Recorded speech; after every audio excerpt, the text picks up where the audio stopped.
Let's start the show with some highlights of the latest entertainment news from around the world. In music news, a man who prosecutors say ordered the 1996 killing of rapper Tupac Shakur was arrested and charged with murder in a long-awaited breakthrough in one of hip-hop's most enduring mysteries. A Nevada grand jury indicted Dwayne "Kiffy D" Davis on one account of murder with a deadly weapon. Davis has long been known to investigators and has himself admitted in interviews and in his 2019 tell-all memoir, Compton Street Legend, that he was in the Cadillac from which the gunfire erupted during the September 1996 drive-by shooting. British actor Idris Elba has revealed that he is in therapy for a year to deal with what he called, quote, unhealthy habits that he's having difficulty breaking. Appearing on the podcast Changes with Annie McManus, the actor shared that he's both, quote, selfish and an absolute workaholic, which he admitted isn't great for life generally. In sports news, the Confederation of African Football, CAF, announced that Morocco will host the 2025 Africa Cup of Nations AFCON, replacing Guinea, who lost the hosting rights last year due to infrastructure and facility concerns. The 2027 AFCON will be co-hosted by Kenya, Uganda and Tanzania, marking the first time that these East African nations will stage the tournament. Morocco secured the 2025 hosting by default after Algeria, Zambia, and a joint bid from Benin and Nigeria withdrew their candidacies before the vote of the CAF Executive Committee in Cairo. Morocco will host the 2030 World Cup with Spain and Portugal. Hello and welcome to VOS Red Carpet. My name is Jackson Bunganyi. Thank you so much for joining us today. We are at the National Mall here in Washington, D.C. for the World Cultural Festival for a weekend of music, meditation, and food.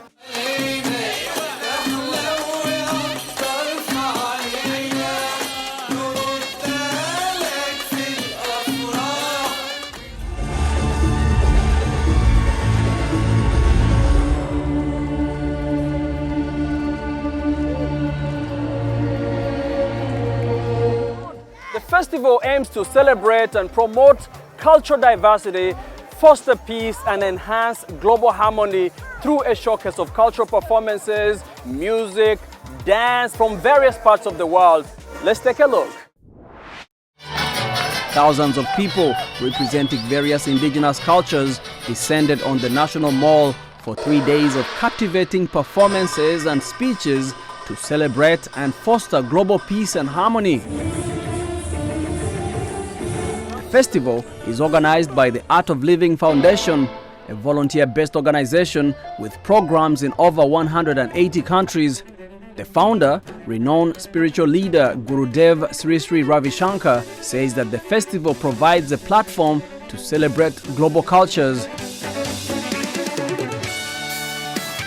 Like sports, like Olympics, invites people from all over the world, like Economic Forum, and the United Nations. All these are the platforms where the leaders come together and sportsmen come together. But there was no forum for culture. And so this has filled that gap, wherein this is a forum. Every 5 years, people are welcome to come and, be part of this. We're not just inviting one or two celebrities who would come and exhibit their, talents. Here we give a platform for the common masses. This festival shows how we all can come together and unite in peace and harmony from the Capitol to the Washington Monument. What you see here is nothing but love.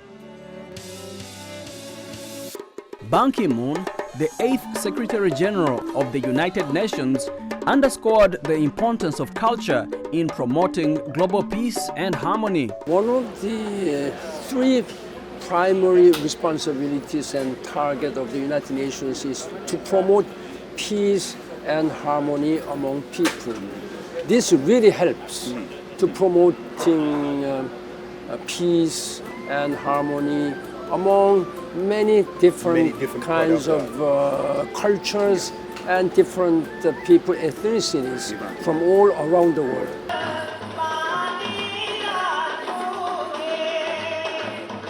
With the U.S. Capitol providing a backdrop to the festival, various interfaith leaders delivered prayers for world peace and an end to all forms of discrimination.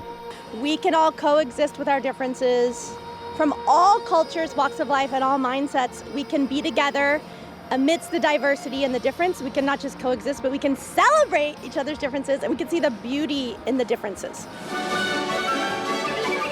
The festival also featured performances from hip-hop legend Curtis Blow and Bob Marley's grandson Skip Marley, among others. Event organizers say that more than 450,000 people from 180 countries had reserved tickets to the festival.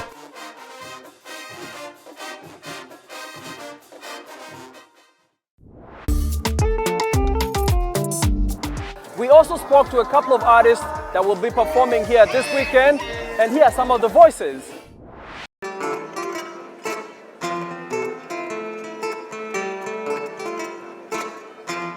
I come from a family that has this responsibility of sharing the tradition and history and our culture.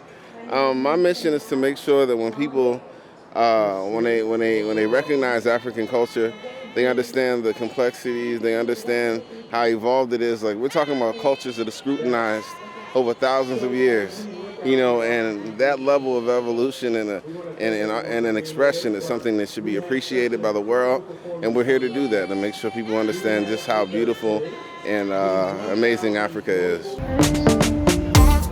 Hi, my name is Joanne Megu. I am from Trinidad and Tobago. I represent the Caribbean here at World Culture Festival 2023.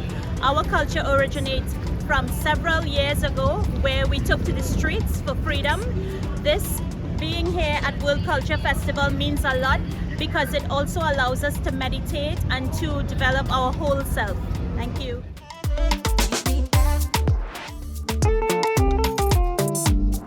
Just outside of Washington, D.C. in Northern Virginia, there's a place where anyone can release their inner painter and splatter their stress away. Maxime Adams has the story. A full-body suit, a pair of goggles, a 16 by 20 inch canvas, and a whole lot of paint. A unique painting room in Manassas, Virginia, where visitors can get dirty and creative. You can use it still as stress relief, but it's just a safe space for paint to get everywhere. After a quick talk, Rachel Bailey, the manager of Splatter Paint Room in Manassas, gets the painters suited up, armed with 6 bottles of paint, a cup for mixing colors, and an hour. Denver Martinez works here, and he says he can see art in all this mess. Some people have the Jackson Pollock's influence, some people have the Mark Rothko, amongst many other inspired artists, perhaps maybe Andy Warhol. This place lets visitors express their emotions, good or bad. Craig Perry is trying this for the first time. I mixed some colors. I got a great orange, a great light blue, and I wanted to get it on the mat in swirls and in drops and in whippets and everything. So a great work of abstract art for this moment. Bailey says it can also be a great team building exercise. And we have some people come for the corporate groups that just want to make something together, team building. We have a lot of children come, and what they do, just do whatever they want because it's a safe space to do that. We've had elderly group homes come. Brooke Becci is here with colleagues for a team building session. I liked the freedom of getting messy. Prior to this, I was covered in paint before our interview. And I just really liked the opportunity of getting my hands in paint, being able to throw and being able to make meaningful art with a team that made sense. Splatter Paint Room also offers visitors pottery wheel classes and pottery painting for what staff say is a creative and colorful exercise. Maxime Adams in Manassas, Virginia, VOA News. And let's go to West Africa, in Nigeria, where a small suburban community in the country's capital is seeing a rise in demand for air ventilation services. Not only are youngsters there making enough money to support their household incomes, but they're already building businesses. Gibson Emeka has this story from Abuja. 15-year-old high school student Helen Sampson says she can combine her studies with hair ventilating. She's one of the children in the Kuchiguro community in Abuja, Nigeria's capital, cashing in on hair ventilation. It's a netting technique that takes individual strands of human or artificial hair and connects them into a wig cap placed on the head. If I go to school, we're coming back by 2. And if I come, I will just rest before I start ventilating. I will continue to ventilate because it's helping me and my family. Sampson began the craft as an after-school hobby with just her startup kit, a dummy head, extensions, wig caps, and crochet pins. 1 year in, Sampson says she's turned her hair ventilating craft into a profitable business and now trains and pays other children to work for her. If I saw anybody ventilating, I will say like, please, can I try and ventilate? And they will tell me yes, and they will give me. That's how I learned how to ventilate. Some children in my compound, I used to teach them how to ventilate. If they continue to ventilate for me, I can pay them. And I will be paying them 2,500 naira. That's about $3.25. Like Sampson, more children in Nigeria between the ages of 9 to 17 are leveraging their creativity in hair ventilation to support their families. Binta Yahuza, a stay-at-home parent, says her household's economic life has improved since 4 of her 9 children joined the hair ventilation craft. Because we buy many things in the house, because they pay them for their school fees. Even we building house with this money, even to buy better clothes. We are buying plenty food where we are eating, so many things. Ruben Madaki, a hair ventilation coach, says the renewed demand for braided wigs, which can cost between $100 and $400, makes the hair ventilating business lucrative. Some people quit their job just to do this ventilates. We have a lot of people buying it from here, and some people even wave it to Lagos. People that are buying it in Kuchingoro here, they wave it to Lagos. They make a little profit from it. Although youth entrepreneurship is common in Asia and America, it's still new in Africa. There have always been challenges of infrastructure and culture where children either lacked access to the infrastructure or support for business. James Oluromiti, an Abuja-based entrepreneurship trainer, encourages youth entrepreneurship in low-income countries. As long as nobody is exploiting them from behind, then it is not against the labor law. But it is important that they are guided so that they can strike a balance between their pursuit of entrepreneurship and their studies. The Kuchigoro children work under the supervision of adults, their parents or trainers. Despite the profit from ventilating hair, the job comes at a price, mild waist and neck pains, as it requires hours of sitting. But that's not enough to stop Sampson and the other children.